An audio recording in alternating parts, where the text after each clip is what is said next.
Ah, on est déjà en décembre. J'aime bien cette période de l'année. Les pains d'épices, les sapins de Noël, les cadeaux, mais surtout, on va pas se cacher, la raclette. Vous connaissez tous le Père Noël, ce grand et vieux monsieur qui nous apporte des cadeaux la nuit du 24 décembre. Mais le Père Noël est inspiré d'un autre personnage, Saint Nicolas. Notre cher évêque prend racine au IIIe siècle et s'inspire de l'évêque Nicolas de Myre. Ce serait aux environs du XIe siècle que la légende apparaît. Mais que dit cette légende? C'est donc l'histoire de 3 petits-enfants qui, au détour d'une promenade dans les bois, tombent, sans se faire mal, sur une maison. C'est la maison du boucher. Il toque à la porte et son habitant vient leur ouvrir. Mais notre habitant n'est pas tout à fait rempli de bonnes intentions car il tue les 3 enfants et les enferme dans son saloir. Mais une histoire si connue qui inspire la bonté et la paix ne peut se finir de la sorte. C'est donc là que notre saint patron arrive sur son âne, non pas pour aller vers l'ouest, mais pour aller vers la maison du boucher. Le boucher lui ouvre donc, un peu forcé, c'est un évêque quoi, et l'invite à manger. Mais là, Saint Nicolas lui demande s'il peut avoir du petit salé se trouvant dans le saloir. Le boucher comprend tout et sait du coup que Saint Nicolas sait qu'il a tué les enfants. Vous suivez? Et donc à vous tout. Le saint homme, d'un geste de doigt, réanime les 3 enfants et en guise de punition, le boucher devint le père Fouettard. Depuis ce jour, dans la nuit du 5 au 6 décembre, notre cher évêque vient apporter des friandises comme du pain d'épices ou des oranges aux enfants sages, comme moi. Tiens d'ailleurs, vous savez pourquoi on célèbre Saint Nicolas le 6 décembre? Ce serait en fait la date de décès du vrai Saint Nicolas en 345. Vous voyez, l'histoire du Père Noël et de Saint Nicolas sont presque les mêmes. Du coup, comme dit en intro, c'est le Père Noël qui est inspiré de Saint Nicolas. Pour faire court, j'ai l'impression de toujours dire ça et mes explications durent 50 ans. Bref, c'est quand la fête arrive aux États-Unis sous le nom de Sinterklaas, c'est Saint Nicolas en néerlandais, qu'il va y avoir tout un phénomène de déchristianisation et ça va devenir Santa Claus. De là, il échange sa tenue d'évêque pour un grand manteau coloré et la fête, Noël moderne, revient en Europe après la Seconde Guerre mondiale. Mais si Noël et Saint Nicolas sont des fêtes aussi similaires, pourquoi on les célèbre encore, les deux?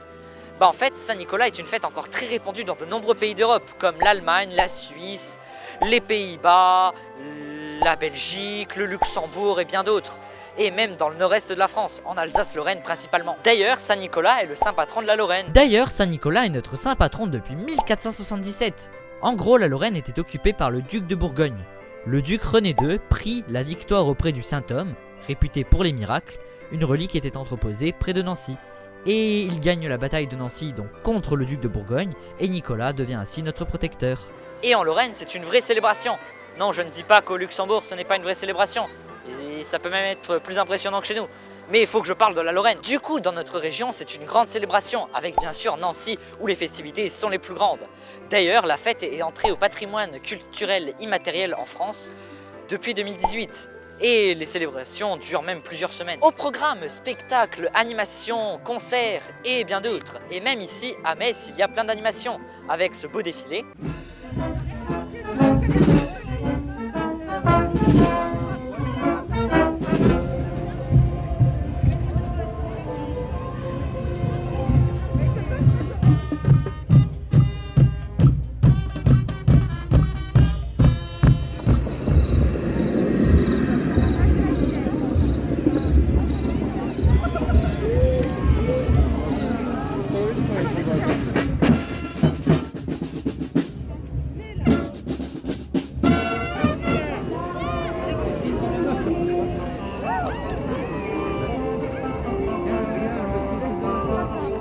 Même les décorations.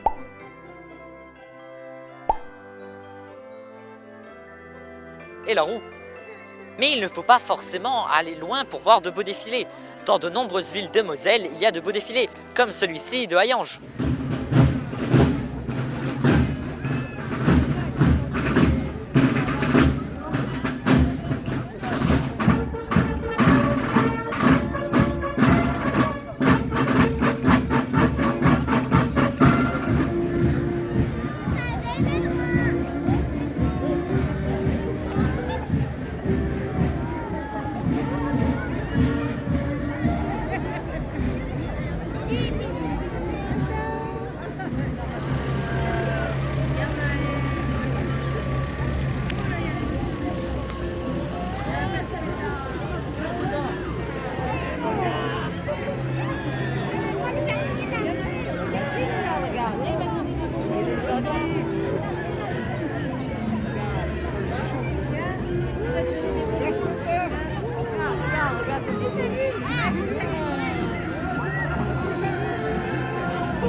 Mais c'est normal, moi j'ai des gants.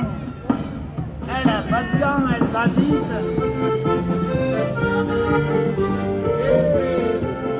Joyeux Saint-Nicolas.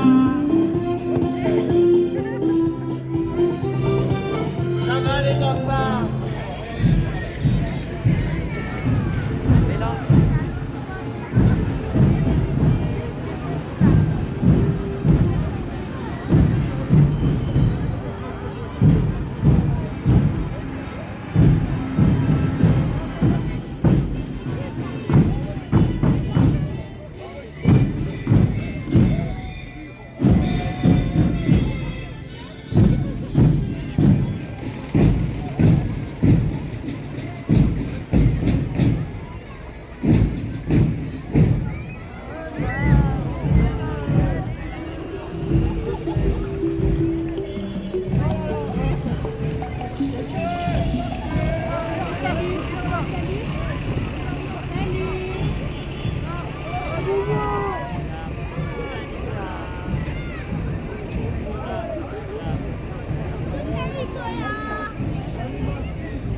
d'ailleurs, on est d'accord, le meilleur charge, c'est pas le Saint-Nicolas, mais le boucher qui donne des knacks.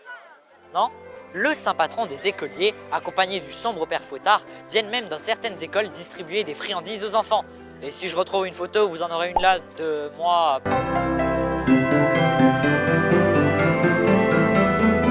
En bref, la fête de Saint-Nicolas est encore très ancrée dans tous les pays qui la célèbrent, et parfois est même plus importante que celle de Noël. Saint-Nicolas n'a pas encore fini de nous émerveiller avec ses célébrations aux quatre coins du monde. Moi, Saint-Nicolas, patron des écoliers, je vous souhaite à tous de bonnes fêtes. Venez, venez, Saint-Nicolas. Venez, venez, Saint-Nicolas. Venez.